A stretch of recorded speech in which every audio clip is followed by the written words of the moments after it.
হেৰে আমি অভিভাৱকত্বহীনতাত ভুগিছোঁ। অসমৰ মুখ্যমন্ত্ৰী ডাঙৰীয়াক শিৱসাগৰ মাজমজিয়াৰ পৰা ক'ব বিচাৰিছোঁ, ৰাজনীতি সকলোতে কৰিব, ৰাজনীতি আমাক লাগিব, কিন্তু জুবিন গাৰ্গৰ মৃত্যুক লৈ কৰা ৰাজনীতি কোনো কাৰণত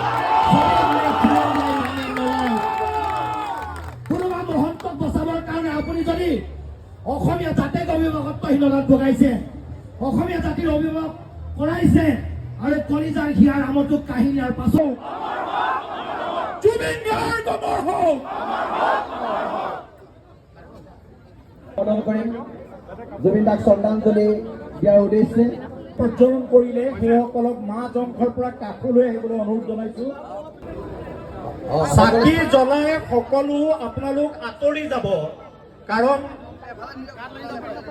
জুবিন গাৰ্গ অমৰ হওক এই প্ৰতিশ্ৰুতিখন সকলোৱে যাতে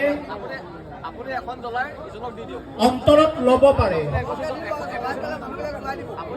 জনতাৰ হৃদয় জয় কৰিবলৈ সক্ষম হৈছিল, সেই কথা সকলোৱে উপলব্ধি কৰক, সেই বাণী সকলোৰে প্ৰচাৰ হওক, এই মহান উদ্দেশ্য আগত ৰাখি কাৰণে। গতিকে শেষবাৰৰ কাৰণে আপোনালোক সকলোকে অনুৰোধ জনাইছো যে আপোনালোক এই শ্ৰদ্ধাঞ্জলি অনুষ্ঠানত